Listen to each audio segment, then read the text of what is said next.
All right, so our task this time is to compile a project of multiple files. And that's really just going to use the pieces we've used before, but we have to be a little bit careful about the order in which we use them. So we're going to want a parser. And for that, we need to pass it the file. So this might be a directory or it might be a file. So we need to get the files to compile. And we'll say something like, if dir is a directory, then it's going to be dir.list files. We probably want to give it a file name filter.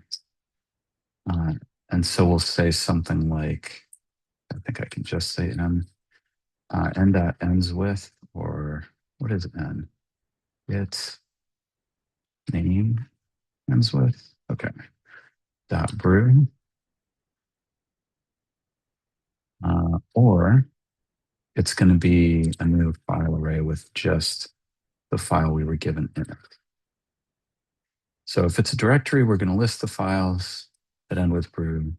If it's not a directory, then we will just use the single file. Yeah, my formatter doesn't like that. Okay. So we're going to go through these files.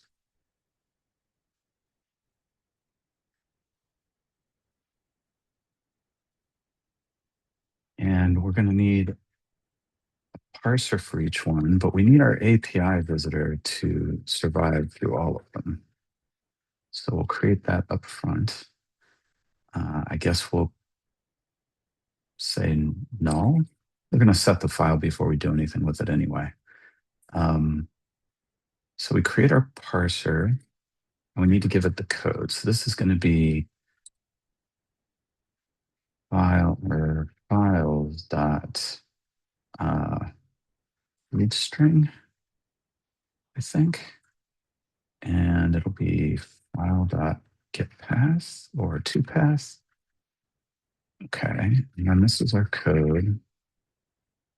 And now we need to parse the classes in that file, right? So there might be more than one. So while not parser dot is done, we're going to say parser dot parse class.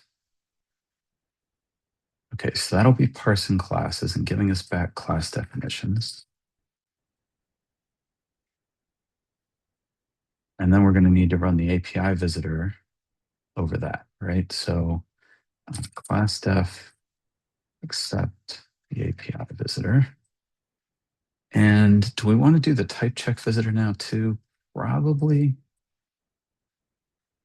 I don't think it really matters when we do this. File. Oh, and I forgot here, we need to set the file on the API visitor so that we know what file we're looking at.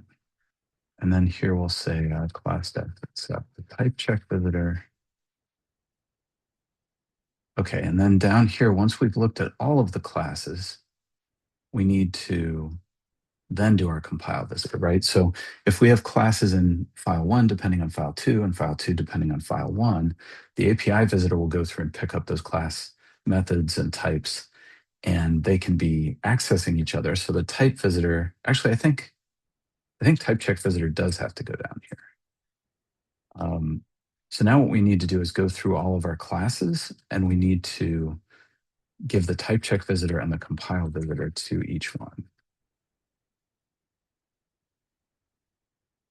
So we need our class definitions, right? So for each file, we're going to go through, do the API visitor.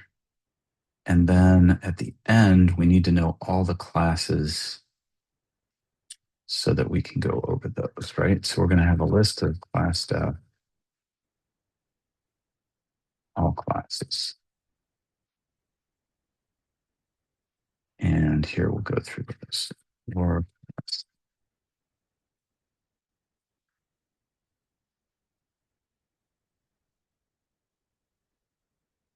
we'll do something like this, and this will be step file. Give it the type check visitor. give it the compile visitor. And then I think maybe we're in good shape. Let's see what happens. Okay, what doesn't it like? This opcodes is null.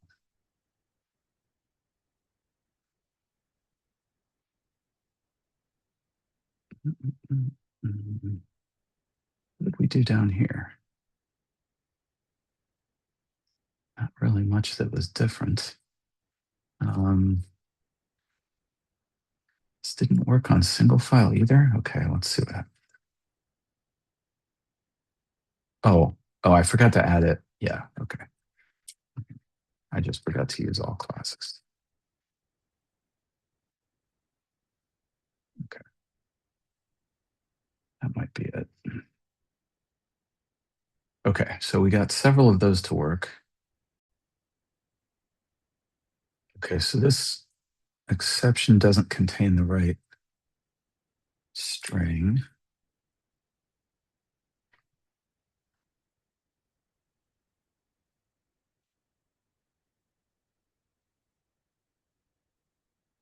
And it has,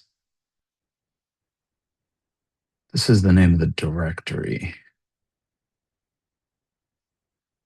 Okay, so we did something wrong.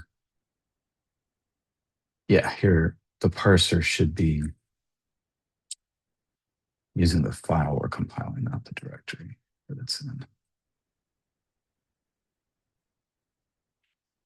Still wrong.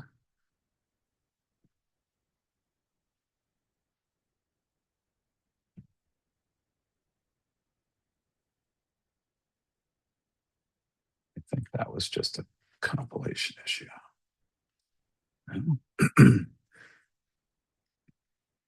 Oh, okay. Now it's on the next line. So it doesn't have the file name in it correctly. Oh, yeah, that's because I messed up the test. Okay, this will be a / sometimes. Yeah. So this code, the code I wrote is correct, and that test just needs a fix. So it'll be fixed before you see it. So now we can compile multiple files. We're going to get reasonable error messages that point us to the files that the errors are in. And now we could really write a larger program using classes. And we'd be able to run it in the debugger.